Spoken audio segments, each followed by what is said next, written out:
show you one Reed-Sternberg cell. Can everyone appreciate this Reed-Sternberg cell? So what are the very important thing? It is very large. Yes, they are having multiple nucleus or a single nucleus has divided. So there is 1 and 2 nucleus. And what is this over here? Yes. What is this? Can anyone tell me what is this? This is the presence of a nucleolus. And what is the size? Can you compare with this nearby lymphocyte? So almost the size of the nucleolus is very similar to that of a small lymphocyte. Okay, this is the diagnostic Reed-Sternberg cell of the lymph node is maximally thickened. And over here, you will see there is a lot of fibrosis in between, a lot of fibrosis, and they form very vague kind of nodules over here. And if you see, there are some areas over here which is very light. These are the areas which is composed of RS cells, which is which variety? Lacunar variety of RS cells are present over here. Okay, so very, very important is there is a nodular variety over here. There is present of fibrosis over here, and these areas which is white in nature, they are composed of lacunar cells with open spaces. Okay, so can you see over here, this is another image showing of the nodular sclerosis variety showing the presence of nodules. Okay, and in between the nodules we have a lot of sclerosis that we can appreciate over here. Okay, now the individual nodules, if you are appreciating, yes, what can we see over here?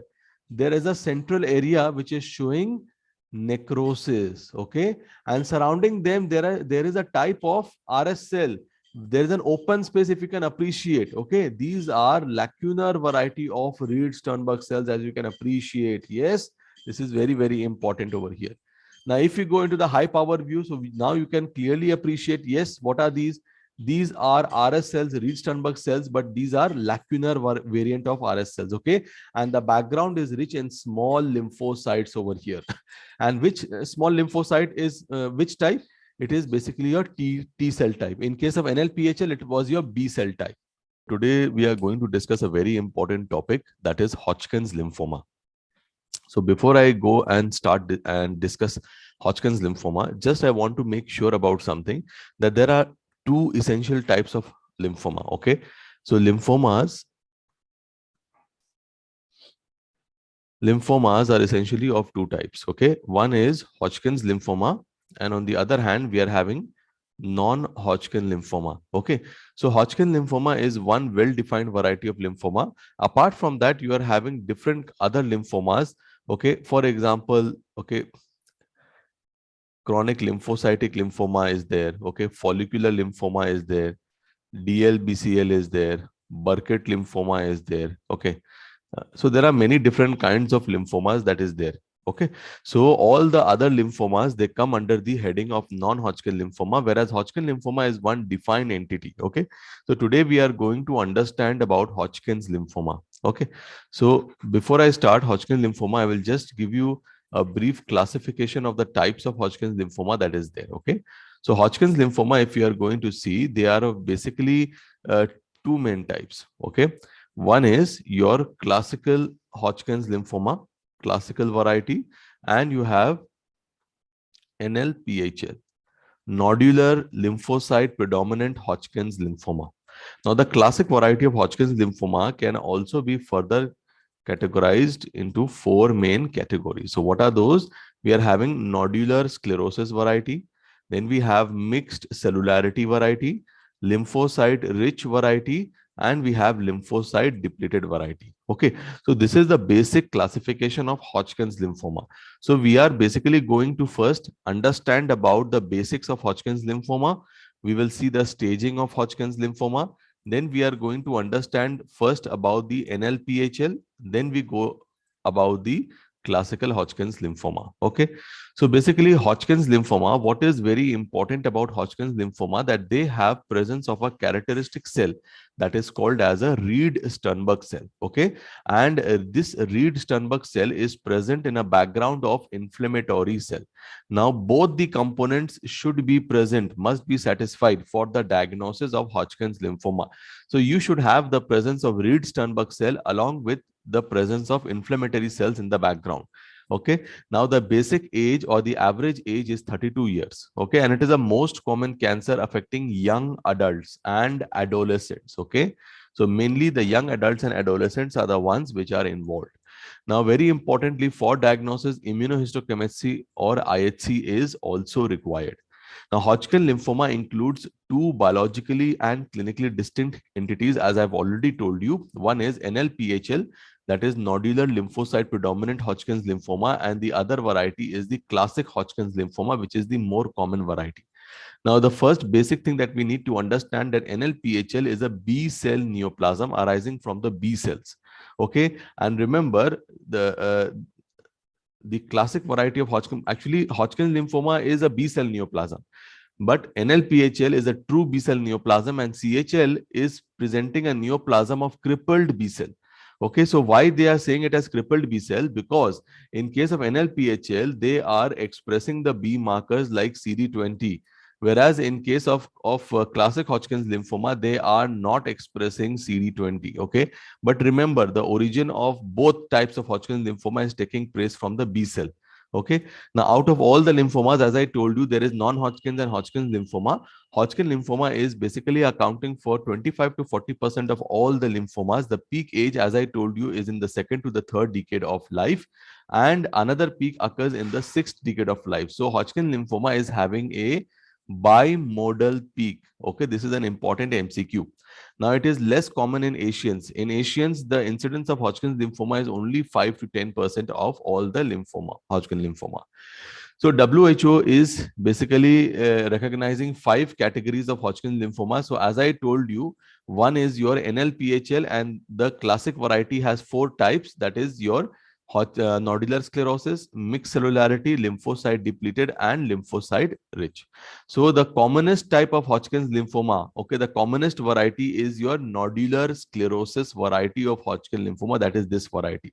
Again, a very important MCQ, okay, which alone is accounting for more than 50% of the cases. Okay, now the most rare out of all these variety is your lymphocyte depleted variety. This is the rarest out of all of them. Okay, basically it is found more in developing countries and individuals who are immunocompromised. Okay, now you remember that I had shown you this diagram a lot of times. Okay, when we were reading about acute lymphoblastic leukemia, okay, I had shown you this diagram. Even during the basics class, we had seen this diagram. What I want to tell you is that Hodgkin's lymphoma is arising from those B cells which have already undertaken somatic hypermutation. That is, the receptor rearrangement has already occurred. Okay, so these are those cells which have already undertaken somatic hypermutation. So basically it is arising from the post-germinal cells. Okay, so if you see over here, it is from the germinal center cell that you will see the Hodgkin lymphoma cells to arise. Can you see that there are multiple other kinds of lymphomas like mantle cell, follicular, Burkitt, DLBCL, marginal zone, SLL, CLL? Yes, Yes, sir. all these others, they are non-Hodgkin lymphoma. Okay, remember Hodgkin lymphoma is one entity and any other type of lymphoma is NHL. Okay, clear to everyone from where it is arising, from which type of cell? So we are first going to differentiate between Hodgkin's and non-Hodgkin lymphoma. It's a very, very important Viva question. So Hodgkin lymphoma is more localized to a single axial group of node. For example, they are involving only the cervical group of lymph, or they will involve just the mediastinal or just the para-aortic. So they do not involve multiple lymph nodes. Either a single group of lymph node will be involved. Whereas non-Hodgkin lymphoma, they frequently involve multiple peripheral nodes. Now they spread in contiguity. That is, from the cervical, for example, they will go towards the axillary. From the axillary, again, they will come down to the inguinal. So they are spreading in a continuous, in a contiguity. Okay. Whereas over here, they have a non-contiguous spread. So they can spread anywhere, anytime. Okay. There is no continuity in the spread. Very, very important difference. Now, mesenteric and Waldereier's ring, they are rarely involved in Hodgkin lymphoma, whereas they are commonly involved in non-Hodgkin lymphoma. Extranodal presentation is rare. What do you mean by extranodal? For example, involvement of the liver, spleen, if it is there or no. But in this case, extranodal presentation is very common. That is, they might involve the sites other than the lymph node. Okay, so Hodgkin lymphoma is arising from a single node. Okay, or a chain of nodes, and they spread first to anatomically continuous regions. So for example, from the cervical region, they went to supraclavicular region. You know what I'm saying? They are in continuity with each other. Morphologically, as I told you, the most distinctive feature is the presence of neoplastic Reed-Sternberg cell, and these Reed-Sternberg cell, they are releasing certain factors, okay, which is inducing the growth of inflammatory cells. That is, reactive lymphocytes, macrophages, granulocytes are growing in the background. And remember, okay, Hodgkin cells, they are just contributing 10% of the cellularity. Whereas if you see the other cells, okay, other cells like you, for example, if you see the background cells, they are forming 90%, okay, of the population. Okay, so the molecular studies have shown that neoplastic RS cells, they are derived from either the germinal center or from the post germinal center B cells. Okay, so now the pathogenesis of Hodgkin's lymphoma or the molecular pathogenesis, it is one of the most important parts. Okay, so just remember, etiopathogenesis will be asked. Okay, so as I told you that RS cells, okay, RS cells, they are basically arising after the somatic hypermutation has taken place. What is somatic hypermutation? When the receptors of a B cell, they undergo a rearrangement. Okay, when they undergo rearrangement, okay, we say that the VDJ rearrangement has taken place, and now they have undergone somatic hypermutation. They have encountered a particular antigen, and now they have become active. This is what a somatic hypermutation is. Okay, so very important thing is they have undergone the gene rearrangement and somatic hypermutation, and establishing or proving that they are arising from the germinal center or post germinal center B cell. This is very important. Their origin is either from the germinal or from the post germinal center B cell. But remember, in case of classical Hodgkin's lymphoma, maximum of them, they cannot express any of the B cell gene, and they come out to be CD20 negative. Okay, that is why we say that classic variety of Hodgkin lymphoma, they are arising from crippled B cells, Okay, the very important thing is that there is a particular transcription factor called as NF kappa beta. So this transcription factor, that is your NF kappa beta that we are watching, okay, this is basically a transcription factor among the lymphoid tissues, among the WBCs, okay, and this transcription factor is normally responsible for growth and differentiation of the of our lymphoid cells, okay, or basically in hematology, you will see NF kappa beta is a very important transcription factor. So normally this NF kappa beta is helping in the growth and survival, okay, of normal cells also. But over here in classic variety of Hodgkin's lymphoma, this transcription factor, that is NF kappa beta, is also promoting the growth and survival of Reed-Sternberg cell. So what is the mechanism by which they are doing? So remember, in Hodgkin's lymphoma, there is a role of Epstein-Barr virus, which is a virus. Okay, so those tumor cells which are expressing Epstein-Barr virus, they are expressing a protein called as LMP1, that is latent membrane protein 1. Okay, which is encoded by the EBV only, and they basically upregulate the NF kappa beta. And as we know, NF kappa beta is basically a growth factor, transcription factor. It stimulates growth and differentiation of Reed-Sternberg cells over here. Now, this was the case when the tumor cell is positive for Epstein-Barr virus. Okay, in case they are negative for Epstein-Barr virus negative tumors, they have a loss of function mutation of IKB and TNF alpha induced protein 3. Now, normally both these proteins are negative regulators of NF kappa beta. So because there is a loss of function mutation of these, so there will be indirectly there will be increased activity of NF kappa beta. So whatever be the situation, there is very important increased amounts of NF kappa beta, which is driving the growth and survival of the Reed-Sternberg cell. So it is hypothesized. So what is said that this NF kappa beta is basically rescuing the tumor. It is rescuing the crippled germinal center B cells that cannot express immunoglobulins. Okay, and because they they are saving them and they are providing the signals for growth and differentiation. So it is basically setting up a stage for acquisition of multiple mutations that is leading to the formation of Reed-Sternberg cells. Okay, so very important is this, very important thing. Okay. Okay. So remember one thing, what are the other molecular alterations? One of this we had read. Now this RS cells, they are aneuploid and they contain a lot of different kinds of chromosomal aberrations like copy number gains of rel proto-oncogene in chromosome number 2p is common, and this might increase the NF kappa beta activity. So apart from the other molecular pathogenesis that we have seen, this is one other important molecular pathogenesis. There might also be copy number gains in genes which are encoding PDL1 and PDL2.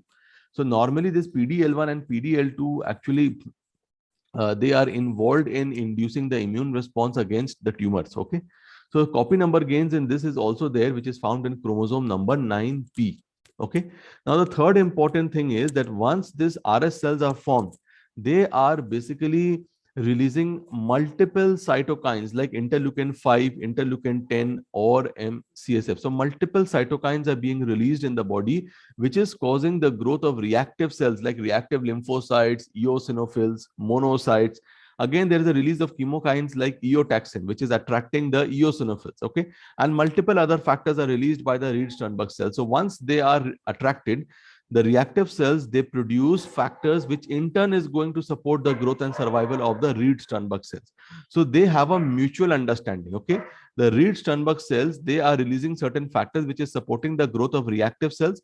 These reactive cells, once formed, they release certain factors which is supporting the growth of Reed-Sternberg cells. Okay, is this clear to everyone?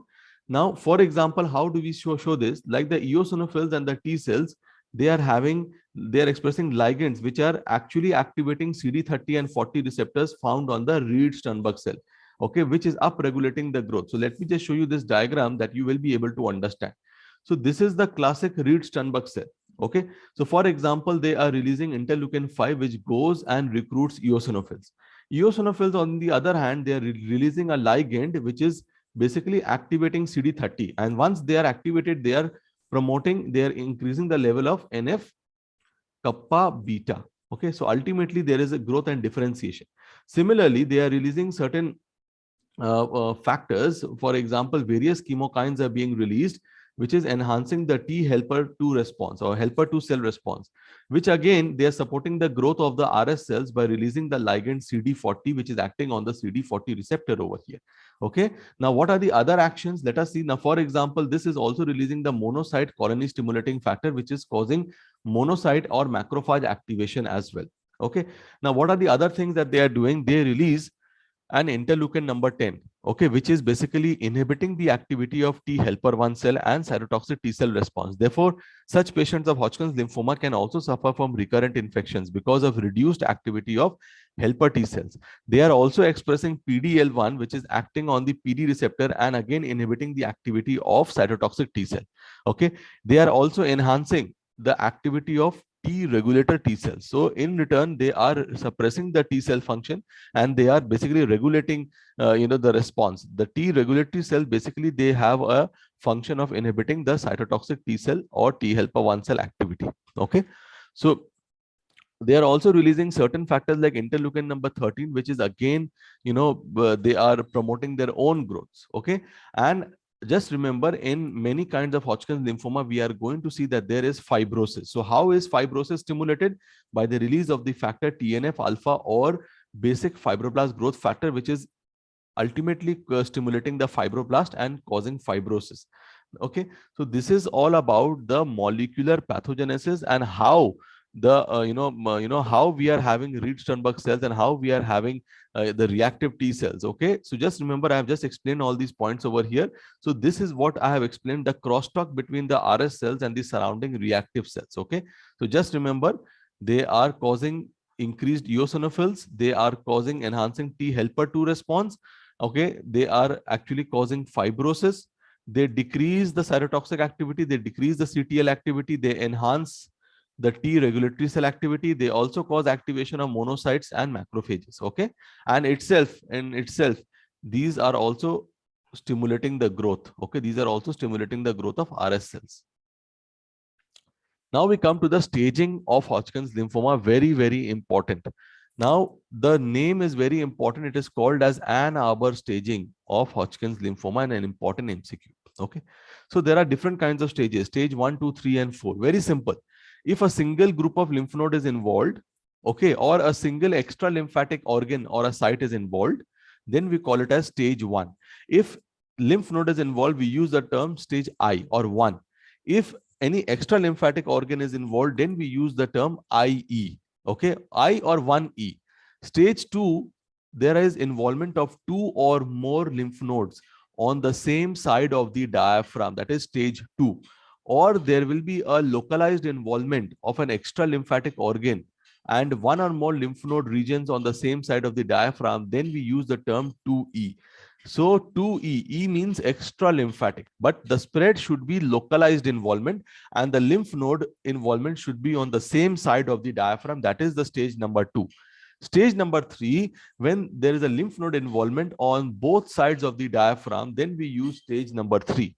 And when, for example, there is a localized involvement of extra lymphatic organ or there is involvement of the spleen or both, we use the term 3SE. Okay, so either we will use 3E or we use 3S or we use SE. But remember, over here, lymph nodes on both sides of the diaphragm should be involved. Over here, lymph node on one side of the diaphragm should be involved. Okay, and over here, only single lymph node is involved over here. Clear to everyone? Now in stage 4, there's a diffuse or disseminate. Now remember, always in all these stages, okay, the extra lymphatic involvement is localized. The moment there is a systemic dissemination of the disease, that more than one extra lymphatic organ or tissue is involved, you are going to use stage number 4 for this. Okay, so remember, it is very easy to remember. Now when we are writing the stage, okay, for example, we wrote stage 1E, for example.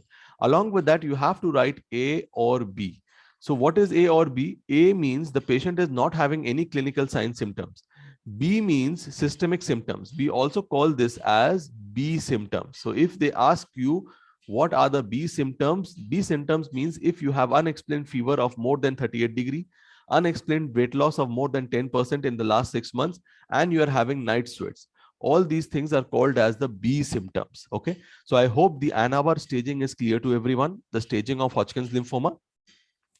Now we are going to discuss about the REED-STERNBERG cell.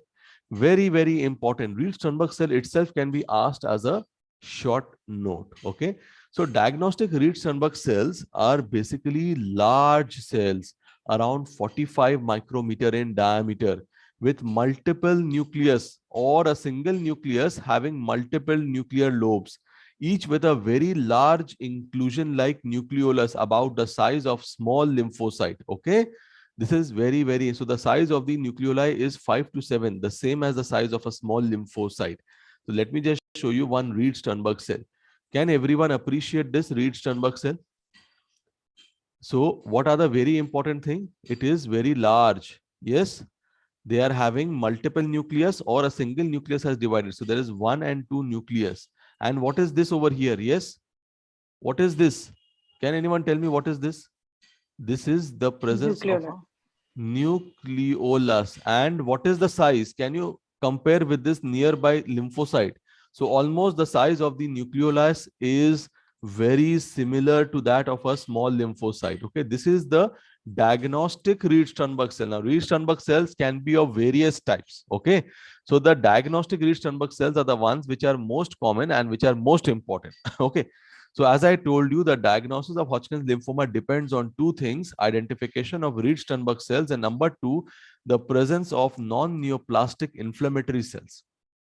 Okay, remember, this is very, very important. Okay, now one thing is that the diagnostic REED-STERNBERG cells are necessary, but it is not sufficient for the diagnosis, because REED-STERNBERG cells or cells which are very much similar to RS cells can be seen in non-Hodgkin's lymphoma. For example, in case of anaplastic lymphomas, you can see RS-like cells, okay, or in some reactive lymphadenopathies like in infectious mononucleosis also you can see such kind of cells, okay, in other malignant tumors. So that is why we need the RS cells along with the non-neoplastic inflammatory cells, plus immunohistochemistry is also important for diagnosis. Okay, okay.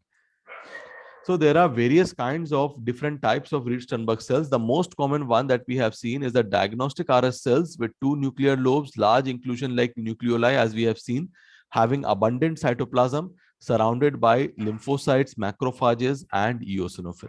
Okay.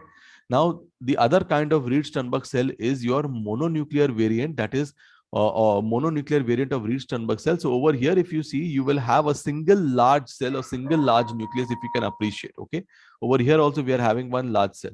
Okay, and they have a single nucleus. There is no 2 nucleus.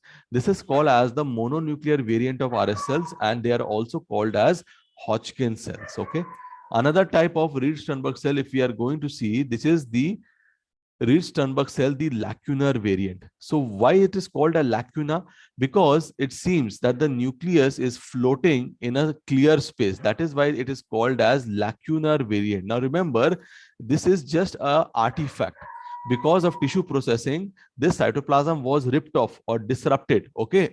So basically the cytoplasm was initially there, but because of tissue processing artifact, the cytoplasm got stripped off. Okay. So this variant is folded or multilobated nucleus, which is lying in an open space. And this open space is basically an artifact created by disruption of the cytoplasm during tissue sectioning.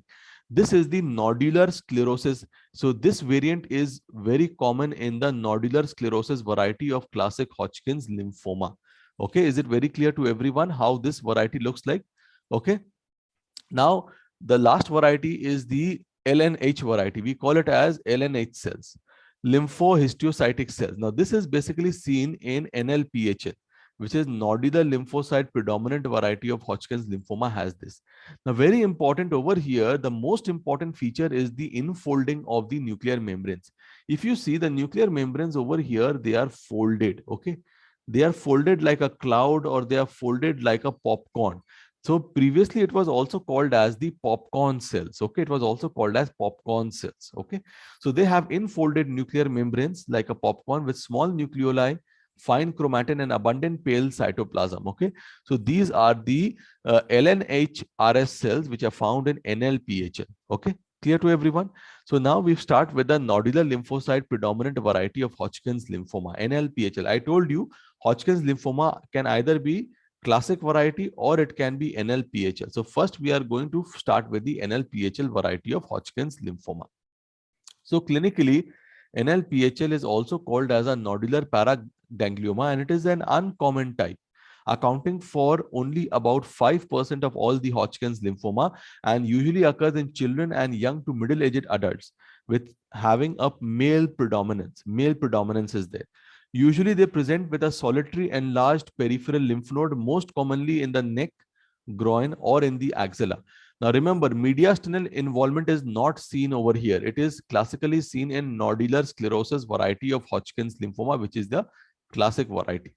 So most patients are having an early disease. 80% they present in stage 1 and 2, and systemic symptoms are uncommon. Okay, so this is a very Hodgkin's lymphoma with a very excellent prognosis. Okay, so bone marrow involvement is not seen, and if bone marrow involvement occurs, it is associated with a poor prognosis. So patients who are presenting with stage 1 disease have an excellent prognosis with the survival as much as like a near normal population, and prognosis worsens with advanced stages. So when NLPHL is treated like CHL, the prognosis is quite excellent. But remember, now the problem is not the lymphoma. Whatever chemoradiotherapy we are giving to the patient, because of that, there are side effects. And because of the chemoradiotherapy, the patient is having secondary malignancy and even the cardiac disease is there. So that has now become more common than the neoplasm itself. So now research is going on to find less intensive therapy. Okay, less intensive therapy is being sorted out for. So morphology, as you will see, lymph node is having a basic nodular morphology. Yes, we have germinal centers, but over here a very vague nodularity is there. Vague nodularity can be seen. That is why the term we are using, nodular lymphocyte, NLPHL, nodular lymphocyte predominant Hodgkin's lymphoma. So I'll just show you this diagram. Can everyone appreciate the nodules over here? Yes, can you appreciate the nodules? Yes, sir. Okay, so this is a typical example featuring multiple large dark staining discrete nodules. So they are very dark staining discrete nodules which are punctuated by pink foci occupied by histiocyte. Can you appreciate that there are certain areas which are light colored? Yes, they are slightly lighter. These are actually areas which is occupied by the histiocytes, okay, or the macrophages. So this is another image where you can see vague nodules. So why am I comparing this vague nodules? Because the nodules, okay, there are two Hodgkin's lymphoma which is having nodules. One is NLPHL, another one is a classic Hodgkin lymphoma, that is nodular sclerosis variety. Both of them are having nodules, but the nodules in case of NLPHL, they are quite vague, as you can appreciate from here. So these areas which are more light, these are actually histiocytes. Okay, they are actually more light because of the presence of histiocytes. Okay, so this is how basically the morphology of nodular lymphocyte predominant Hodgkin lymphoma is. Now they are having large dark staining nodules, as I told you, composed predominantly of small lymphocytes. So small lymphocytes are maximum over here in the background, and variable number of macrophages are there. Remember, eosinophils and plasma cells are scanty or absent in this type. Okay, just remember, and usually sclerosis is not there in NLPHL. Just remember. Now, nodular pattern over here is because of the presence of expanded B cell follicles, which are populated by which kind of RS cell? LNH cell. As I told you, LNH RS cell is most commonly seen over here. Along with that, you have a lot of reactive B cells and follicular dendritic cells. Okay, so remember, these cells, they show evidence of somatic hypermutation, so they are basically from germinal center B cells. And I told you that they used to be called LNH cells, but recently the WHO has asked to call it as lymphocyte predominant cell. That is why the term is nodular lymphocyte predominance Hodgkin's lymphoma. Okay, so WHO is saying that call these cells as lymphocyte predominant cells. Okay, clear to everyone? And as I told you, the nucleus looks like a popcorn. There is a basic infolding of the nuclear membrane. Because of that, we call it as popcorn cells or LNH cells or LP cells. All of these are synonyms of each other. Okay, remember this. Okay. So what is very important in the diagnosis of these cells? So remember one important thing, that in case of NLPHL, whatever Reed-Sternberg cells that you see, okay, which is having a nuclear infolding, they are surrounded by, certain cells, certain T cells. Okay, so background lymphocytes are bland looking small lymphocytes. Okay, very important there. And there are lots of background lymphocytes. Remember, there are lots of background lymphocytes that you see, but there are also certain cells which are mid-sized T cells, okay, which are having a pale cytoplasm, and these are the T cells. Okay, whereas in the background, the majority cells which are small, they are the B cells. Okay, I will show you with the help. I will show you. Now, very important thing is that in 3 to 5% of the cases, they might transform into an NHL, that is DLBCL. Okay, they might transform into a DLBCL. Now, immunohistochemistry is very, very important. This is something which is going to differentiate it from CHL. So the most characteristic feature of NLPHL is that it is showing the presence of B cell marker. As I told you, NLPHL is a neoplasm arising from normal B cells, okay.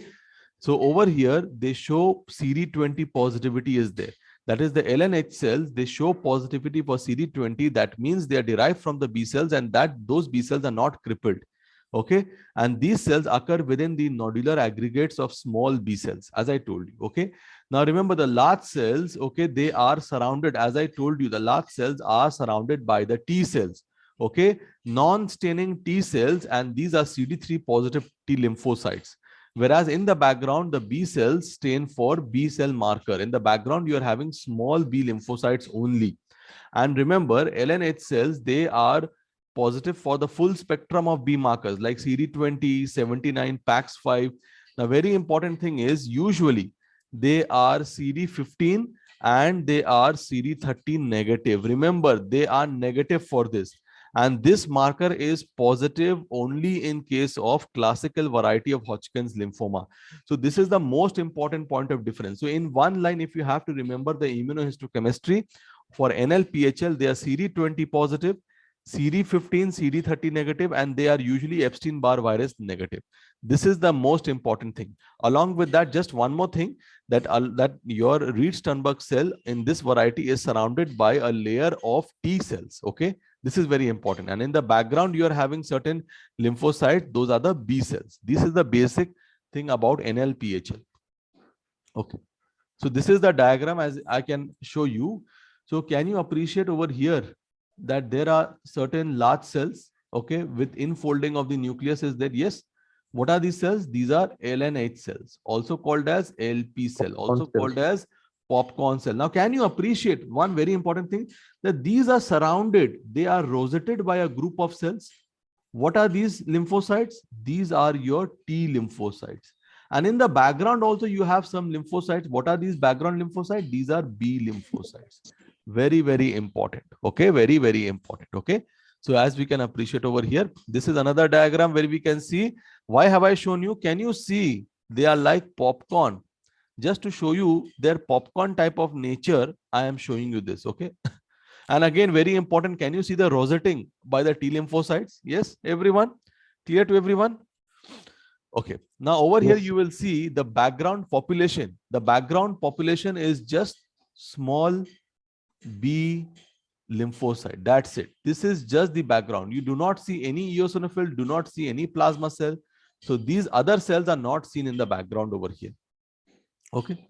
Okay. Now over here again, I just want to show you the rosetting. See, just I wanted to show you the rosetting, which I've already shown you. So these are the B lymphocyte, and these mid-size, these are the T cells. Okay. This rosetting is there around.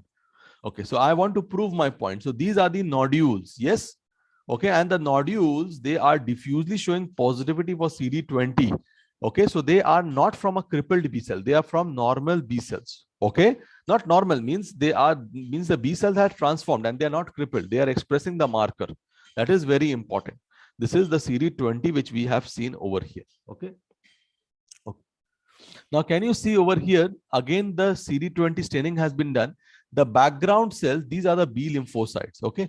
Now, for example, over here, can you see there is a rim of cells which have not stained? Okay. Because they will be CD20 negative. Why? Because they are T cell, and T cells, they are CD3 positive.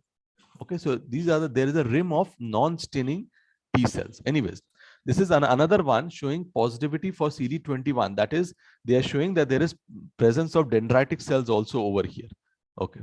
Now, this is another one which we have done with CD3. If you can see, all these cells which are surrounding the larger cells, they came out to be positive. So they are basically marking the presence of T cells. That is the T cells which are rosetting around the LNH cells. Okay. Now, this is another very important where we can see the CD20 positive large neoplastic cells. Again, this is just a repetition. Okay. Okay, now we will start with classic variety of Hodgkin's lymphoma, wherein I am going to give certain features which are present in all types: nodular sclerosis variety, mixed cellularity variety, nodular lymphocyte depleted variety, and lymphocyte rich variety. Let me show you. So the classic variety patients, they present with lymphadenopathy. The enlarged lymph nodes are multiple, rubbery, non-tender, and they are matted. So when someone asks you, okay, where do you get matted lymph nodes? All of you say tuberculosis. If they ask you apart from tuberculosis, you will say classic Hodgkin's lymphoma. Okay. Remember, over here, extranodal disease is again uncommon. Now remember, nodular sclerosis variety of Hodgkin's lymphoma is clinically different from other types. Why? Because they are present in females and they show frequent involvement of the mediastinum. As I told you, the only variety which is showing involvement of the mediastinum is the nodular sclerosis variety. And as I told, they are spreading in a contiguous manner. Okay, in a contiguous manner. That means first one group of lymph node will be involved, then next group of lymph node will be involved. Okay. Okay. Now remember one thing, the 5-year survival rate of untreated classic variety is less than 5% if you do not give treatment. Okay, just remember this. Now the great majority of the patient can be brought into remission today. More than 90% can be brought. Okay. Now remember, around 30% of these patients who have shown remission, they will also show relapse. And I told you, in long-term survivors, they will show second malignancies like lung cancer, liver cancer, or acute leukemia also. Why? Because of the chemotherapy that they have received. So I have already shown you this. This is the diagnostic REED-STERNBERG cell. This is the diagnostic REED-STERNBERG cell that you see. Now, if you see over here in the background, what are these? You can see eosinophils. Yes or no? We can see eosinophils. We can see lymphocytes. Okay. But eosinophils were not seen in the other variety. In NLPHL, eosinophil plasma cells, they were not seen. Okay, so with some plasma cells and eosinophils we can see. Okay. Now over here, if you look at this diagram, sometimes they show polyploidy. Okay, polyploidy means they will show multiple nucleus together. So this might also be seen in a case of classic Hodgkin's lymphoma. Okay.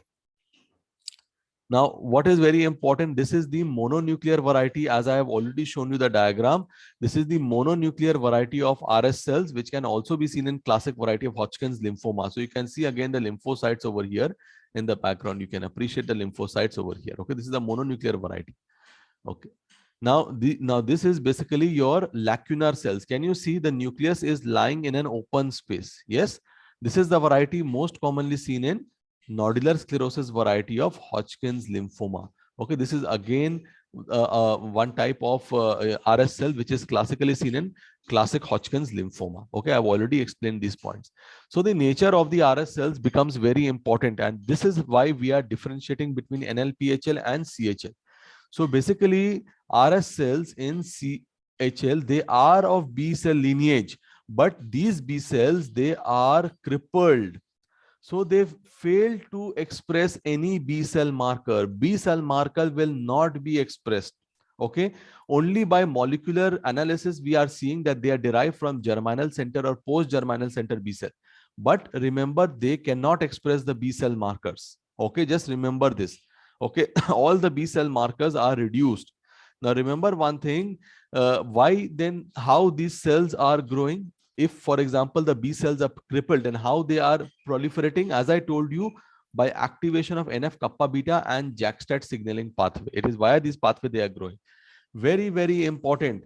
Okay, immunohistochemistry of classic Hodgkin's lymphoma. If you see, remember, this is the only lymphoid neoplasm which is CD45 negative. Another neoplasm which is CD45 negative is plasma cell neoplasm. That is the multiple myeloma that we had read in the previous lecture. That is also CD45 negative. So remember one thing, that marker of lymphoid cells is CD45. All lymphoid cells, all lymphoid neoplasms are CD45 positive. One exception is your classic variety of Hodgkin's lymphoma, which are CD45 negative. Very important. Now, as you will see, CD30 and CD15 are positive over here. They are negative for CD20 and they are positive for PAX5, which is again another B cell marker. But remember one thing, CD20 comes out to be negative. If we will compare with NLPHL, then what was it? This was negative in NLPHL and this was positive in NLPHL. So the immunohistochemistry is one which is allowing us to appreciate or differentiate between NLPHL and CHL along with the morphological features. Okay. Now the REED-STERNBERG, now I'm not going to details of the staining, how they look like, which I'm going to show in the diagram only. But the RS cells, they can also be positive for other markers like HLA-DR, CD25, 40, MUM1, TRAF. So these are all, if you want to read more, but not important. This is something which is very, very important. Okay. Now the background cells, they are mostly T cells over here. Whereas in case of NLPHL, the background cells were mostly B cells. Remember this thing. Okay. With the CD4 T cells much more than CD8 plus cells. Remember this point. So over here, if you look over here, these cells are positive for CD15 and CD30. Okay, remember CD15 and CD30 positivity is seen in these cells. Another thing, if you see, CD20 is not that much widespread, and the background cells basically show CD3 positivity. Now, association with Epstein-Barr virus. Now, around 40 to 50% of classic Hodgkin's lymphoma is showing association with Epstein-Barr virus. Okay, so the association is strongest for mixed cellularity variety. They show more than 60% cases are associated with Epstein-Barr virus, and also with the lymphocyte depleted variety also they are showing, and it is weak for nodular sclerosis variety where the association is less than 30%. Okay, remember this thing. Now, the association of EBV for CHL is more for those Hodgkin's lymphoma occurring in the head and neck region, and those which are occurring in extremes of life, in young age or in old age. Okay, in Asians, the association with Epstein-Barr virus is very high, approximately 60%. Okay, in patients who are from developing countries and suffering from immunodeficiencies, there is 100% association with Epstein-Barr virus. Okay, very, very important. Okay. Now we are just going to complete the individual types. That is the nodular sclerosis variety of Hodgkin's lymphoma, which is classical Hodgkin's lymphoma. This is the most common subtype constituting 65 to 70% of all the Hodgkin's lymphoma.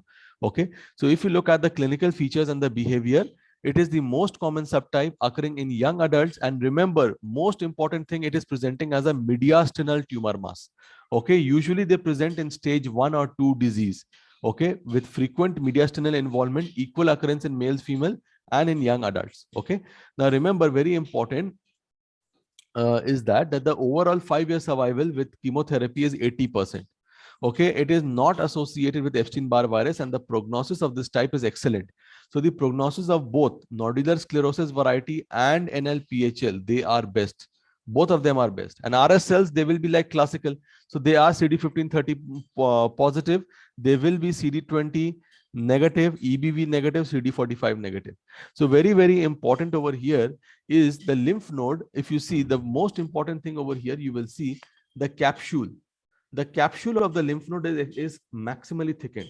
And over here, you will see there is a lot of fibrosis in between, a lot of fibrosis.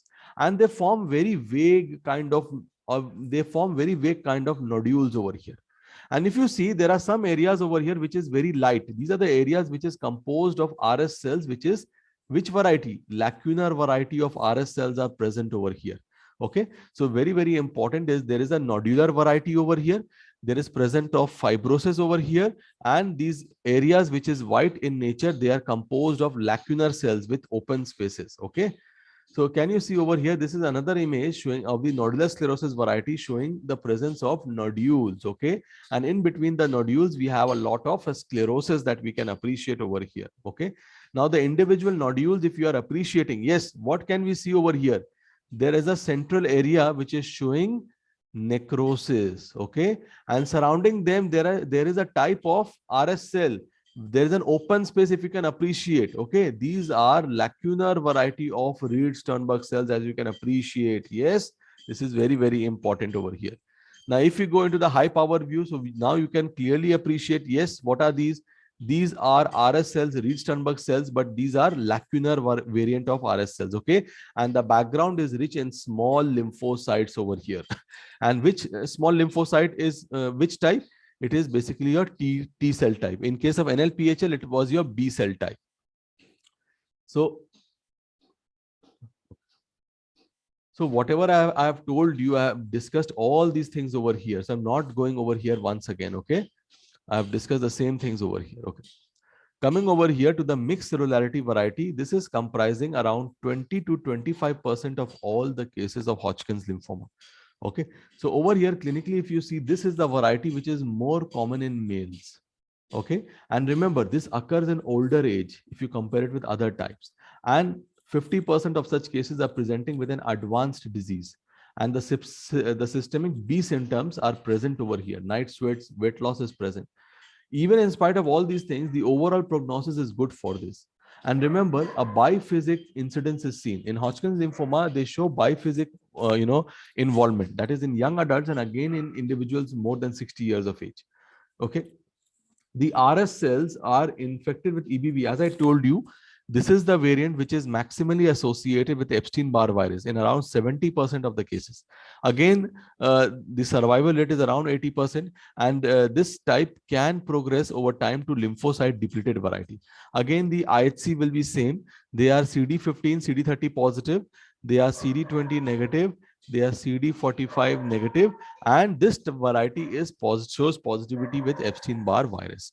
So as the name suggests, it is a mixed cellularity variety. So again, I am going to show you with the help of diagram why they are called mixed variety. Now this variety can show diagnostic REED-STERNBERG cell, as we can see over here.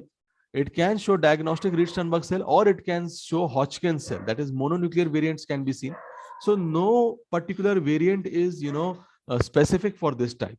So the REED-STERNBERG cells along with its variants can be seen over here, and the background contains all kinds of cells. The background is containing eosinophils also, as we can appreciate over here. Lots of eosinophils are there. Plasma cells can also be seen in the background. The small lymphocytes can also be seen in the background. So multiple different kinds of cells can be seen. Okay, this is very important. And there is no nodular arrangement. There is a diffuse involvement. There is no nodular arrangement over here. So this is another from the mixed cellularity. As I told you, Diagnostic RS cells is present over here. Along with that, can you see mononuclear variety is also present? That is, Hodgkin cell is also present. And if you see the background is studded with eosinophils in this variety. Can you appreciate? Lots of eosinophils are present. So maximum number of eosinophils are present in this variety with lymphocytes, and even macrophages are also present over here. See, some macrophages are also present over here. Okay, so this is about the mixed cellularity variety. Again, I am not going through this morphology because whatever things I have showed you, I have basically discussed over here. Okay. Now the lymphocyte rich variety of Hodgkin's lymphoma. Now this variety is quite uncommon variety. Okay, it is not that much common. This variety is accounting for 4% of all the Hodgkin's lymphoma. And remember, unlike NLPHL, and in contrast to nodular sclerosis and mixed cellularity variety, the lymphocyte rich variety has a very early stage of disease. And this is one variety, that is your lymphocyte rich variety. It is very, very similar to NLPHL. It is having a very good prognosis. Okay, even I think it is better than other types of CHL. So this type, the median age is higher than NLPHL, and it is more in case of males as compared to females, and tends to be in older adults. So these are all points which are differentiating it from NLPHL. And the survival rate of this is slightly better than other types, but is very similar to NLPHL. That means this type is having an excellent prognosis. So very good to excellent prognosis is seen over here. And the association with EBV is seen in 40% of the cases. So over here, as you can see, it is a lymphocyte rich variety. So the reactive lymphocytes makes up vast majority of the infiltrate. The lymph nodes will show diffuse effacement. That means the architecture of the lymph node will be gone. Some residual B cells can be seen, and the IHC will be like the classical type. That means they are CD15, CD30 positive. They will be CD45 negative. They will be CD20 negative. And the prognosis again is excellent, as I told you. So this is the variety. Again, over here, you can see any type. You can see diagnostic REED-STERNBERG cell. You can see the mononuclear REED-STERNBERG cells. Any type can be seen. So these are the mononuclear RS cells that can be seen over here. And majorly, they are having background of small lymphocytes are present over here. No plasma cell, no eosinophil is present. Again, there is no fibrosis present over here. Okay, thus differentiating it from nodular sclerosis variety. Okay, remember this very important point. Okay. Now, very important, the lymphocyte rich variety, again, they are showing closely packed, dark staining, large lymphoid nodules. They characterize this form of Hodgkin's lymphoma in low power. Okay. Okay. Okay. Now, over here, if you see, over here, if you can see, again, the same thing. I'm showing you the lymphocyte rich variety, only the mononuclear RS cells are more predominant over here. Okay. Now we come to the last variety of Hodgkin's lymphoma, that is the lymphocyte depleted variety. It is the least common variety and the one which is having the worst kind of prognosis. Worst prognosis is there with this variety. So very important, as I told you, this is one variety which is very rare. They are seen in developing countries, or they are seen in setting of AIDS, in immunosuppression. They are classically seen in case of males presenting at an older age and high stage at presentation, and Epstein-Barr association is seen in 90% of the cases. Now, they are basically of two main types. One is your diffuse fibrosis type of lymphocyte depleted variety, and a reticular type. So in the diffuse fibrosis type, there is a striking depletion of all cellular elements. You will not be able to see anything. Just diffuse fibrosis will be there. And in the reticular variety, the lesion is hypercellular. Over here, you can see the diagnostic and pleomorphic RS cells, but mature lymphocytes are not seen. Okay, remember. And the immunophenotype is identical to the classic variety. As I told you, CD5, CD15 positivity will be there, and they will be CD45 and CD20 negative, and EBV present in 90% of the cases. Okay, very, very important. The prognosis usually was very poor before, and now also the prognosis is approximately 70%, the worst among all of them. Okay. Okay. Now, can you appreciate this type? This is a diffuse fibrosis variety of lymphocyte depleted. Now, all the cells have come down. This is the RS cell that we can appreciate. And all the cells have reduced. And there is a fibrosis. There's a collagen deposition that has occurred. Okay, there's a fibrosis which has occurred over here. The diffuse fibrosis variety. And this is a reticular type wherein you have a lot of pleomorphic REED-STERNBERG cells. The REED-STERNBERG cells are present, but they are highly pleomorphic in nature. But can you see there is very sparse background lymphocytes is very sparse. Sparse background lymphocytes are present in this variety. So the overall clinical features, if we see for all the types, so Hodgkin's lymphoma is presenting as a painless lymphadenopathy. And the patients with the nodular sclerosis and NLPHL, they are presenting with stage 1 or 2 disease, and they are usually free of any systemic sign symptoms. Patients with stage 3-4, they are basically mixed cellularity or lymphocyte depletion types, okay, and they present with your B symptoms, okay.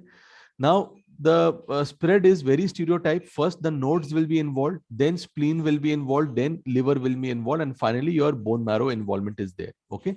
So for staging you have to go for radiological imaging, okay. Now with current protocol, as we see, the tumor stage is the most important prognostic factor. Okay, so tumor staging is the most important factor. For stage 1 and 2, close to 90% survival is possible. With advanced stages, it becomes less, and disease-free survival in stage 4 is approximately 60 to 70% only. And as I told you, Hodgkin's lymphoma, they are suppressing the cytotoxic T cells, and they are suppressing the T helper 1 cells. So the risk of getting other infections becomes very high in case of Hodgkin's lymphoma. So I hope I have cleared your doubts of Hodgkin's lymphoma. I have discussed all the different subtypes of Hodgkin's lymphoma in details, along with the immunohistochemical marker and their basic morphology as well. So any doubts you people are having with regards to Hodgkin's lymphoma? Yes. Any doubts? No, sir. Okay. So please go through this chart. I am going to send this PDF in the group. So please go through and please read it. It is very, very important. I forgot to give you for undergraduates, I forgot to give you one chart from Robbins, which I'm going to give you in the group now. Okay.